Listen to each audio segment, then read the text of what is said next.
Bom, pessoal, dando então continuação à aula de ajustamento de observações, né? Hoje eu quero falar com vocês um pouco qual que é a ideia, qual que é a essência do método dos mínimos quadrados. Então, a disciplina de ajustamento de observações, como eu já comentei, ela é toda baseada no método dos mínimos quadrados, né? É o nosso estimador, né? Então, o método dos mínimos quadrados é um estimador que se vale de um determinado princípio. Então, a partir de um conjunto de medidas a partir de um conjunto de medidas que se associam a modelos matemáticos, e a gente também tem nessa relação os parâmetros incógnitos que a gente quer determinar. O princípio dos métodos mínimos quadrados busca fornecer então essa solução para os parâmetros incógnitos. Aqui, passando rapidamente, só para comentar, então, com o método dos mínimos quadrados, popularmente a gente só fala MMQ. Então, o MMQ foi desenvolvido de forma independente por Gauss e Legendre, ali por volta de 1800. Aí, mais detalhes, né? Google, famoso Google, procurem lá para saber um pouquinho da história de criação, então, né? Quem foi o inventor e tudo mais, quem publicou primeiro, quem não publicou. Aí é um assunto à parte. Hoje, então, eu vou passar para vocês a ideia central do que é o método dos mínimos quadrados, né? E para isso, nada melhor do que pegar um exemplo de ou usar um exemplo onde considera-se uma incógnita. Então, eu pego esse exemplo mais simples, né? De apenas uma incógnita, para vocês entenderem, então, a essência do método dos mínimos quadrados. E claro que a ideia aqui que eu vou passar aqui para vocês hoje vale para quando tiver milhões de incógnitas, né? Vamos dizer assim, mais do que uma incógnita. É exatamente a mesma ideia, só que daí a gente vai ter que começar a trabalhar com matrizes e vetores e assim por diante. Então, para apresentar para vocês a ideia do MMQ, é melhor começar com um problema mais simples de uma incógnita. E que problema seria isso?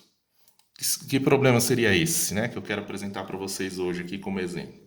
Digamos que a gente queremos a distância,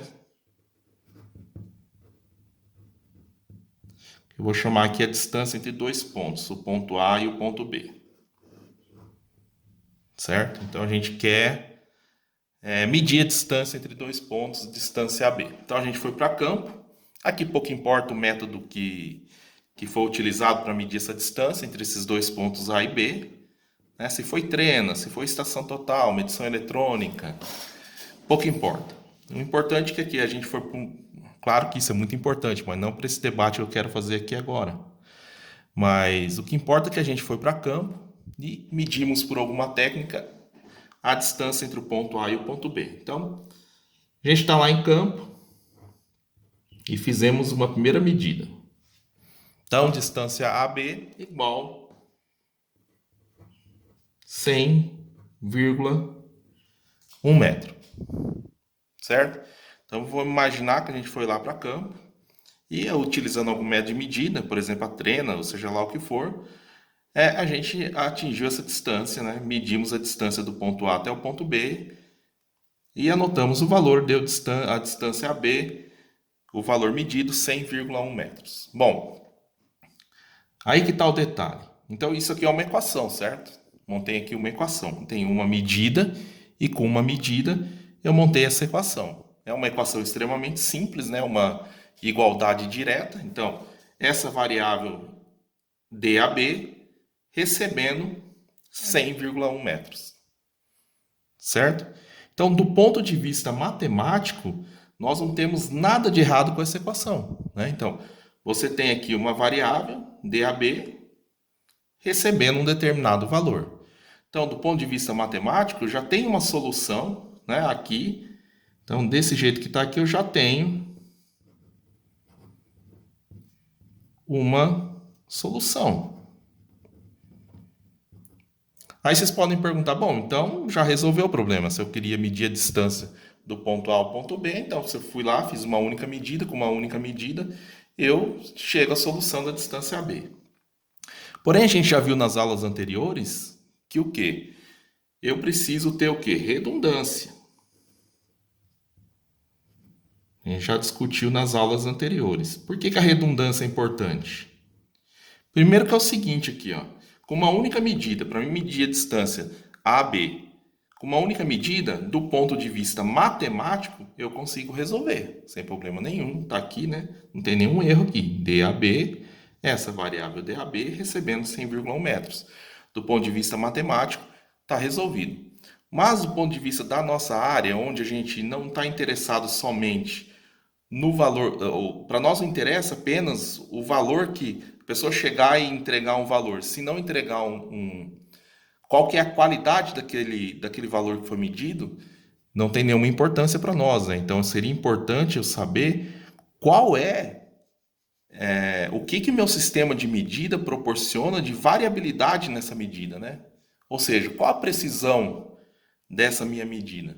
E outra questão, então a redundância, como a gente já viu em outras aulas, a redundância, o que é redundância? Eu ter a mais do que eu necessito. Então, por exemplo, para determinar a distância AB, eu preciso de apenas uma medida. Se eu fizer duas medidas, eu tenho redundância, quer dizer, eu tenho mais informações do que eu necessito para a solução matemática, né? E é justamente isso que na nossa área a gente quer, redundância. Por quê?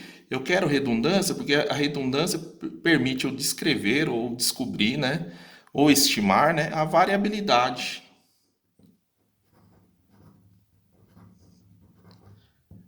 da minha medição, do meu processo de medida, né? Por exemplo, a precisão, a partir, por exemplo, do desvio padrão, né, que todo mundo conhece.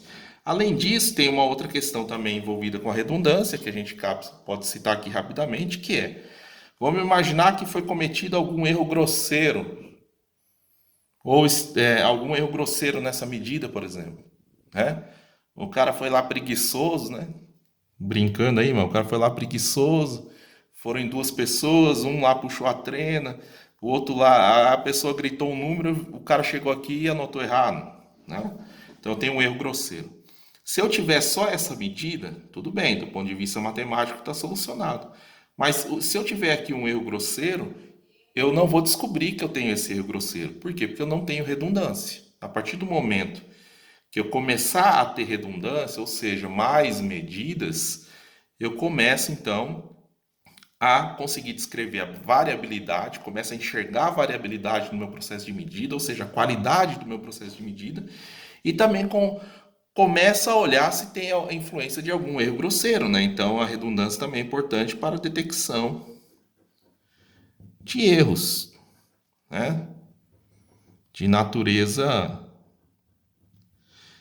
de erros grosseiros, outliers, etc. Né? Que foge daquilo que a gente espera para aquele processo de medida. Bom, isso aqui sobre detecção de erros é o mundo, vamos parando por aqui. Para esse momento cabe então que a redundância então é importante na nossa área, porque eu consigo então, só com redundância que eu consigo então descrever a variabilidade da minha medida, do meu processo de medida, né? Então eu vou saber que a minha distância AB é um valor X mais ou menos alguma coisa, né? Então eu tenho a qualidade, o desvio padrão, né? O intervalo que aquela minha medida, a incerteza por onde que essa minha medida pode estar transitando. Então, por exemplo, 100 metros mais ou menos 1 centímetro. Então, 100, eu sei que eu crio um intervalo. Se caso segue a distribuição normal, esse meu processo de medida, eu tenho um intervalo ali de 100 menos 1 centímetro até 100 mais 1 centímetro.